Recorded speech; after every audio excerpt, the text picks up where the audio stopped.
Hello friends, welcome back to my YouTube channel అండి. It's me Shreetu Shankar channel. First time ఎవరైనా మా channel కనుక చూస్తే ప్లీజ్ సబ్స్క్రైబ్ చేసుకొని సపోర్ట్ చేయండి.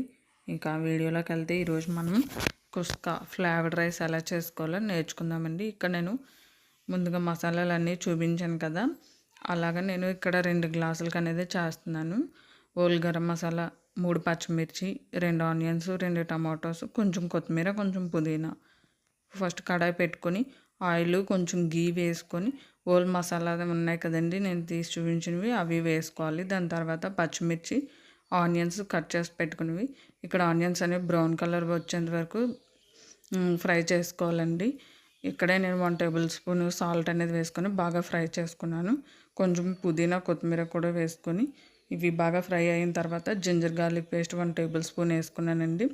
అదేవిధంగా జింజర్ గార్లిక్ పేస్ట్ అనేది ఒక పచ్చివాసన పోయేంత వరకు వేయించుకున్న తర్వాత 1/2 టేబుల్ స్పూన్ కారం పొడి, అదేవిధంగా 1/2 table spoon garam masala, 1/4 table spoon biryani masala powder అనేది వేసుకొని బాగా ఫ్రై చేసుకున్నానండి.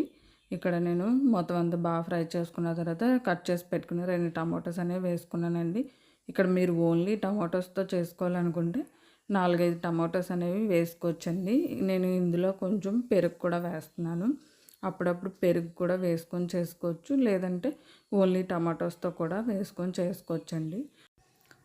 టమాటోస్ అనేవి బాగా మగ్గిన తర్వాత ఇక్కడ నేను పెరుగు అనేది వేసుకున్నానండి. ఒక 3 టేబుల్ స్పూను పెరుగు వేసుకున్నప్పుడు మనం ఫ్లేమ్ అనేది పూర్తిగా సిమ్లో పెట్టుకోవాలండి. ఇక్కడ మనం చూడండి బాగా ఫ్రై చేసుకున్న తర్వాత ఆయిల్ అనేది బయటకు వచ్చింది కదా, అప్పుడు మనము మామూలు రైస్ అనేది కడిగి నానబెట్టుకున్నానండి నేను ముందుగానే 1/2 అవర్. ఏ రైస్ అయినా కానీ ముందుగా కడిగి అరగంట ముందు నానబెట్టుకోవడం వల్ల రైస్ అనేది పొడి పొడిగా వస్తుందండి. ఏ బిర్యానీ అయినా, ఏ ఫ్లైడ్ రైస్లో అయినా, నార్మల్ రైస్ అయినా సరే అలా చేసుకుంటే మంచిగా పొడి పొడిగా వస్తుందండి. ఇక్కడ చూడండి నేను కడిగి వేసుకొని 1 నిమిషం పాటు ఫ్రై చేసుకున్నాను. ఫ్రై చేసుకున్న తర్వాత ఇక్కడ నేను 2 గ్లాసులు చేస్తున్నాను అన్నాను కదా, 4 గ్లాసులు వాటర్ అనేది వేసానండి. ఇప్పుడే మనము అన్నీ సరిపోయే లేవా అనేది సాల్ట్, మసాలా అంతా సరిపోయింది లేదా చెక్ చేసుకొని సరిపోకపోతే ఇంకొంచెం వేసుకోవాలండి. లిడ్ అనేది కవర్ చేసుకొని కుక్ చేసుకోవాలి.